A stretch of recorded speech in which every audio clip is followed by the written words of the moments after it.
once it gets to my hands, my grabby little fingers, I will read it. It's literally staring me in the face because it's over there. Whew, have I read a lot of sequels? I have the feeling I have not. I actually read it with Mariana from Lucifer's Library.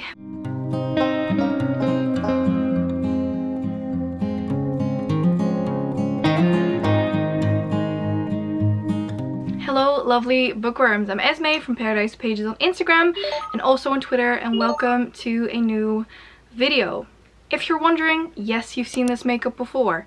Well, not the lipstick. I changed the lipstick, put a new shirt on because I just really want to utilize the makeup.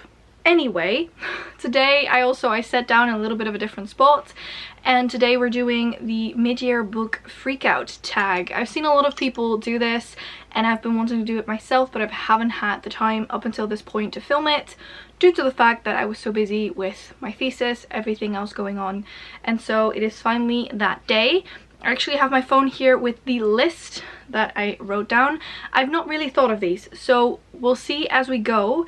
I'm gonna try not to duplicate things too much, but you know, we'll see how it goes.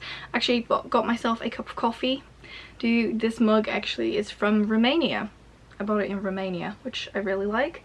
It's still a bit too warm, but that's okay. By the time I'm done filming, this is gonna be cold. Let me put it here next to the beautiful plant.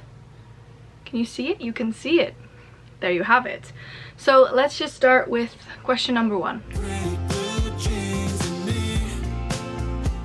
So question number 1 is the best book you've read so far in 2022. I actually keep a list on Goodreads of my favorite books, and I have a feeling there's not a lot on there. So I think what I'm gonna go for, because I've not read that many, is The Bridge Kingdom by, I want to say Jennifer L. Armentrout. No, it's Daniel L. Jensen. So The Bridge Kingdom by Daniel L. Jensen. I really enjoyed that one. It's basically a woman who is set out to destroy the kingdom of the man she's marrying, which, I don't know, I just really enjoyed it. It was well done, it was fun. I just enjoyed it so much. I actually read it with Mariana from Lucifer's Library. It was a buddy read. I think we were, did we actually buddy read this one? I think this one was okay, and then the second one was basically a real miss because she finished it way ahead of me, but that's okay. So that's question number 1. Number 2, best sequel you've read so far in 2022. Whew, have I read a lot of sequels? I have the feeling I have not. I am thinking hard. I feel like a lot of the books I'm imagining are from last year. I've not read that many sequels. I actually went through all of my books that I've read this year and there's barely any sequels, so I think what I'm gonna go for is Where the Drowned Girls Go by Shannon Maguire, due to the fact that that is the next one in the Wayward Children series. My brain. This one basically follows a girl who decides to go to a different school, and this one actually is a lot different from Eleanor's home for, is it Peculiar Children? No, I think that's wrong. Anyway, the first home or the first school we follow in some of the earlier books is completely different from the one we follow in this one, and I really enjoyed it. It was a short read, but it's definitely a really good sequel. I can't wait for the next one in this series to come out, and in general Wayward Children series is just a lot of fun for me. Well, not all of them, but that one was fun. So next up is question number 3, which is a new release you haven't read yet but want to. I think for this one I'm going to go for The Blood Trader by Lynette Noni. This is the 3rd book in the Prison Healer series, and considering I loved the first one so much, I can't wait to read the 2nd and the 3rd one. I actually waited with the 2nd one to read the 3rd one, so that is something I'm really excited for.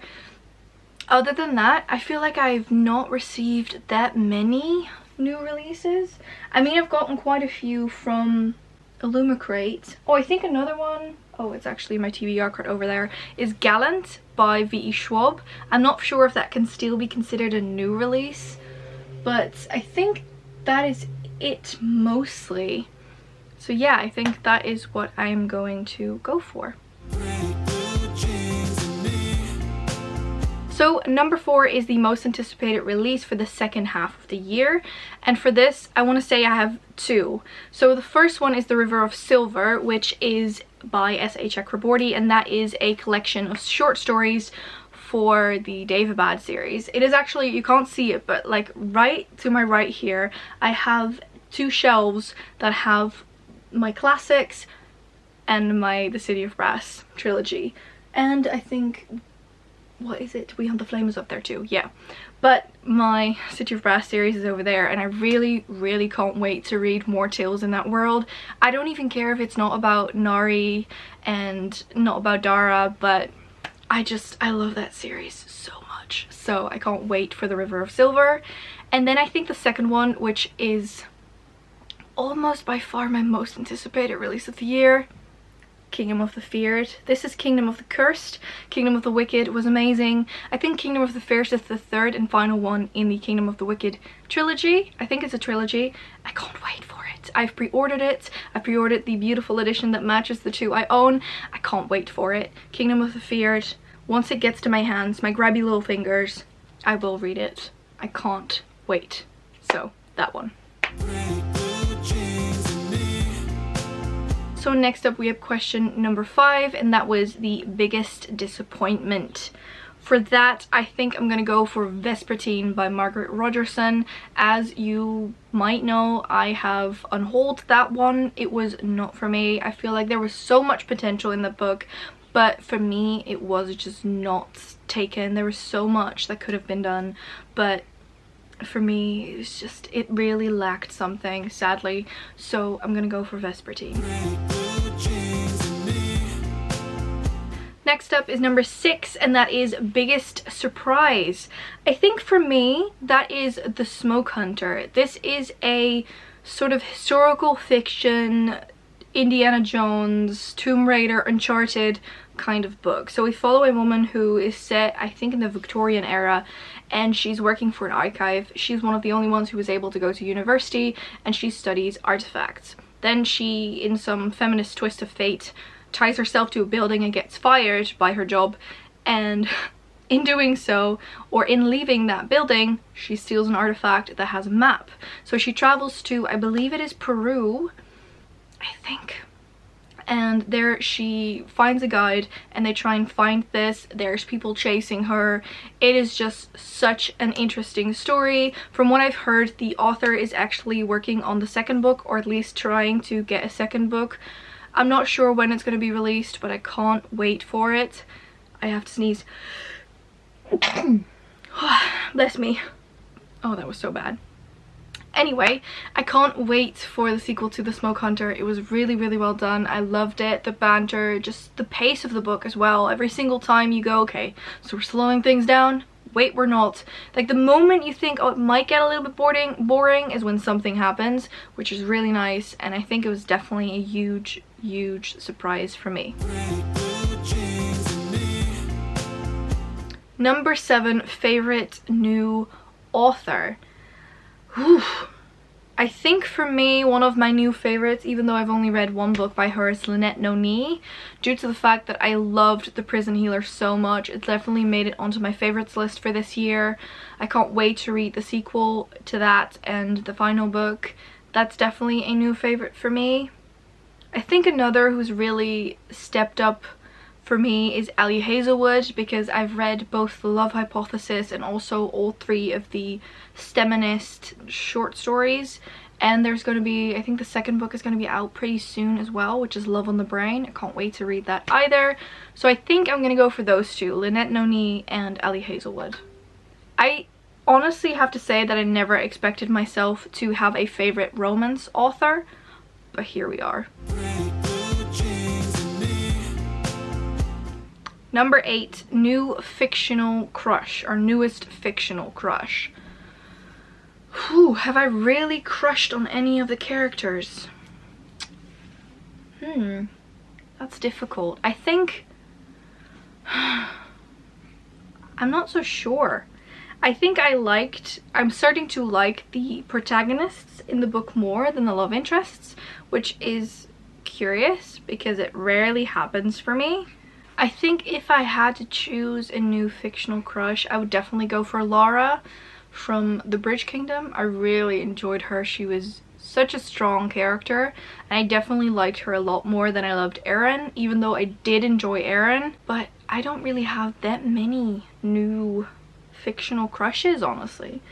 I think not, which is strange because that doesn't happen often, but there you go. I'll go for Laura. Alright, moving on to the next one. 9 newest favorite character. I think for this one I'm gonna go for Kiva from the Prison Healer. 1, because I love that name, and 2, because I feel like she's such a badass character. I really enjoyed following her narrative and seeing the world through her eyes. I loved it, so I think I'm gonna go for Kiva. Number 10, a book that made you cry. Book that made me cry. I think the Prison Healer made me cry. Yeah, I'm pretty sure it did.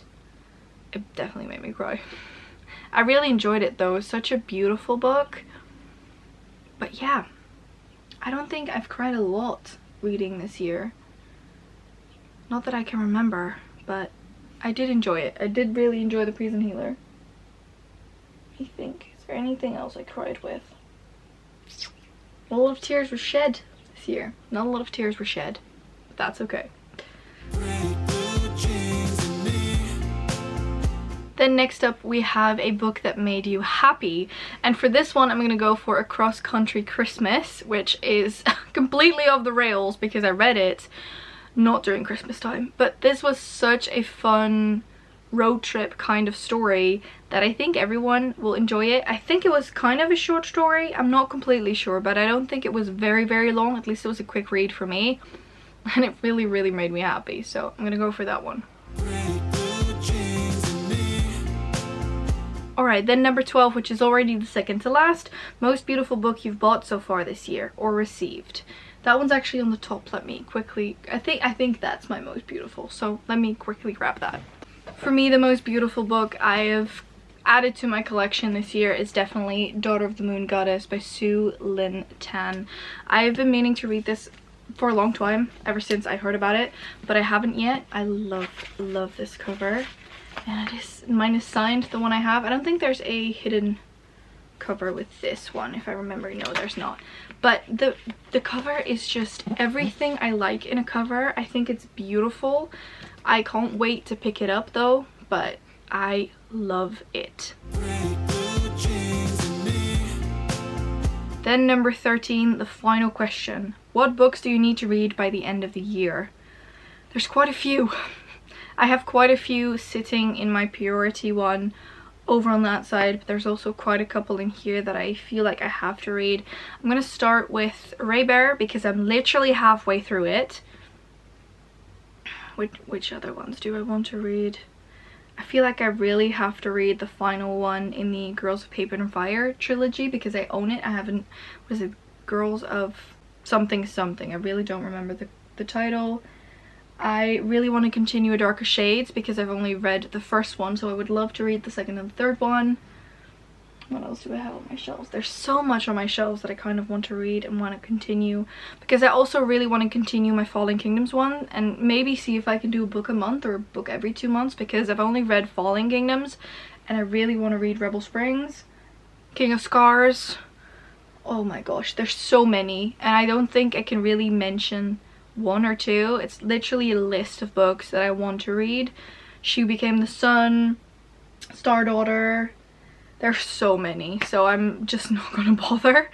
But yeah, I think if I had to name just one, I'm gonna say Raybearer, because I'm just so far into it already that I should just finish it. And then in that same breath, I should probably also read Redemptor, which is the second and the final one in the duology. But yeah, I think I'm gonna go for those at the moment. There's a lot more that I want to read though, but not physically possible. Oh, The Bear and the Nightingale. It's literally staring me in the face because it's over there. The Bear and the Nightingale. I owe it to Sasha to read The Bear and the Nightingale. Yeah, I think that's about it. There's a lot of books on my pile of shame. So, yeah. So that was actually the final question. I've grabbed my coffee. It is now cold. It's not completely cold. I think it's like lukewarm. Yeah, that's the best description. Lukewarm. Anyway, I hope you have enjoyed my answers to the questions. I hope some of them might have surprised you a little bit. I feel like this year has really been the year where I've read a lot of, I would call them indie books, spicy books, shorter, non-really big fantasy books. I do want to see if I can get into a lot more of those in the second half of the year, like just read a couple more, you know, really big books. But due to the fact that I was so busy during the first half of the year, I feel like I really was gravitating towards both contemporary romance and also lighter books. So yeah, I think that is it for me. I hope you've enjoyed this sort of chatty sitting down video. I want to thank you all so much for watching. Please subscribe to our channel and press the little bell icon so you get post notifications every single time that we post. And I hope to see you all in the next one. Bye!